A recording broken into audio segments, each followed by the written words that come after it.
한동훈 전 국민의힘 비상대책위원장이 부산 북구갑 보궐선거에 출마를 공식화했다.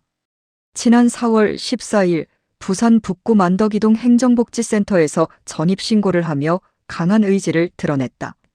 그는 이 자리에서 부산에서 끝까지 정치할 것이라며 한동훈 선거의 시작이자 끝을 바로 여기서 하겠다고 말했다. 단순한 지역구 선거 출마가 아니라 정치적 재기를 위한 교두보를 마련하려는 비장한 각오가 느껴진다. 그런데 왜 이 선거가 중요한가? 한동훈 전 위원장의 이번 출마는 단순한 한 개인의 정치 인생뿐만 아니라 한국 정치 지형 전체에 영향을 미칠 수 있는 변수이기 때문이다. 먼저 한동훈 전 위원장의 현재 상황을 이해해야 한다. 그는 지난해 국민의힘 당대표 시절 공천 과정에서 논란이 불거져 제명되었다. 사실상 당에서 제거된 상황이었다. 그 이후 비상대책위원회 위원장이라는 직책을 맡았지만 정치적으로는 어려운 위치에 있었다. 이번 보궐선거 출마는 그러한 공경에서 벗어나려는 정치적 복귀 시도로 해석된다. 그런데 당내 반응이 흥미롭다. 국민의힘 내부에서는 한동훈 전 위원장이 출마하는 부산 북구갑 보궐선거에 당이 공천하지 않는 무공천 논의가 확산되었다. 이것은 매우 이례적인 상황이다. 보통 당이 자신의 인물을 내세우는 것이 정상인데 오히려 당이 공천을 거부하려고 한다는 뜻이다. 왜 이런 일이 발생했을까? 여러 복잡한 정치적 이해관계가 작용했다.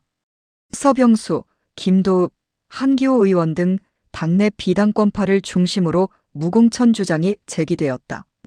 한동훈 전 위원장의 정치적 복귀가 당에 부담으로 작용할 수 있다는 우려와 그의 정치적 영향력에 대한 견제, 심리가 복합적으로 작용한 것으로 보인다. 사실상 당 내부에서 한동훈을 견제하려는 움직임이 있었던 것이다. 이제 여론조사 결과를 살펴보자. 현재까지 발표된 여론조사는 흥미로운 신호를 보여준다.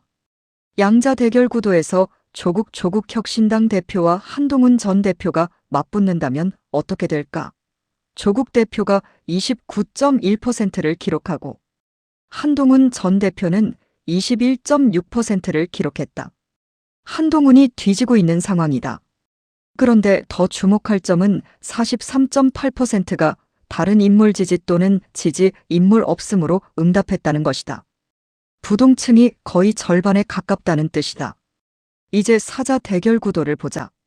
조국 대표 26.4%, 박민식 전 국가보훈부 장관 23.6%, 한동훈 전 대표 17.5%, 김두관 전 경남도지사 11.6% 순이다.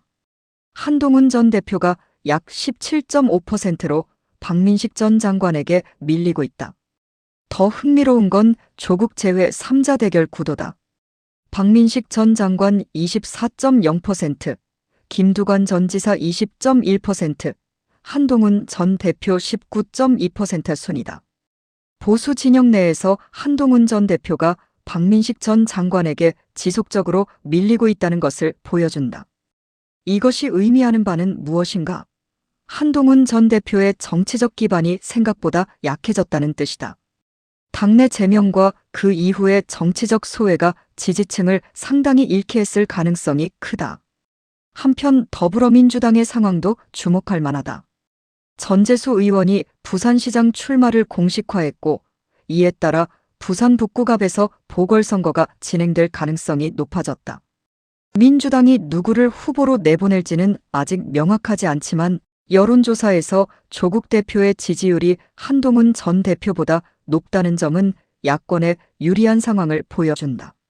그렇다면 이 선거가 정치 전체에 미칠 영향은 무엇인가? 첫째, 국민의힘 내부 권력 구도에 큰 영향을 미칠 것이다. 한동훈 전 위원장이 당선된다면 당내 입지를 강화하고 향후 당권 경쟁에서 유리한 고지를 점할 수 있다. 반대로 낙선할 경우 그의 정치적 미래에는 큰 그림자가 드리워질 것이다. 둘째, 보수층 내에서의 구도 변화다. 한동훈은 보수층 내에서 여전히 인지도가 있는 인물이다. 하지만 여론조사에서 보듯이 박민식 전 장관과의 경쟁 구도가 형성되어 있다. 보수 표심이 분산될 가능성이 크다. 한동훈이 부산에서 보수 재건의 바람을 일으키겠다고 밝힌 만큼 그의 선거 운동이 보수층의 외연 확장에 어떤 영향을 미칠지가 관건이다. 셋째, 야권과의 대결 구도 심하다. 한동훈의 출마는 더불어민주당과 조국혁신당과의 대결 구도를 더욱 심화시킬 것이다. 조국과의 가상 대결에서 보인 지지율을 보면 이 보궐선거가 단순한 지역구 선거를 넘어 차기 총선, 전초전의 성격을 띨 수 있음을 알 수 있다. 야권에서는 한동훈의 출마를 비판하며 견제하고 있어 선거 과정에서 치열한 공방이 벌어질 것으로 예상된다. 넷째, 총선과 대선에 미칠 영향이다. 이번 보궐선거 결과는 향후 총선과 대선 구도에도 간접적인 영향을 미칠 수 있다. 한동훈이 당선될 경우 그의 정치적 영향력은 더욱 커질 것이고 이는 차기 대선 주자로서의 입지를 강화하는 계기가 될 수 있다. 반대로 패배할 경우 그의 정치적 미래에 대한 불확실성이 커질 것이다. 지금 우리가 목격하고 있는 것은 무엇인가? 한 개인의 정치적 운명이자 동시에 보수 진영 전체의 재편이다. 한동훈 전 위원장은 지난해 당내 논란으로 인해 어려움을 겪었다. 그러나 여전히 보수층 내에서는 영향력 있는 인물로 인식되고 있다. 이번 부산 북구 갑 보궐선거는 그가 정치적으로 다시 일어설 수 있는 기회이자 동시에 그의 정치적 미래가 결정되는 시험대가 될 것이다. 하지만 여론조사 수치는 그리 긍정적이지 않다. 박민식 전 장관에게 밀리고 있고 조국 대표와의 대결에서도 뒤지고 있다. 당내 무공천 논의까지 나오면서 당의 지지마저 명확하지 않은 상황이다. 결국 이 선거는 한동훈 개인의 정치적 운명뿐만 아니라 현재 한국 정치에서 보수 진영이 어디로 향하고 있는지를 보여주는 지표가 될 것이다. 한동훈의 출마가 보수 재건의 동남풍을 일으킬지 아니면 또 다른 정치적 시험대가 될지는 선거 결과를 통해 판가름 날 것이다. 부산 북구 갑 보궐선거. 한동훈의 정치적 도박이 성공할지 실패할지, 그리고 그것이 한국 정치 전체에 어떤 영향을 미칠지 모든 것이 투표장에 달려 있다.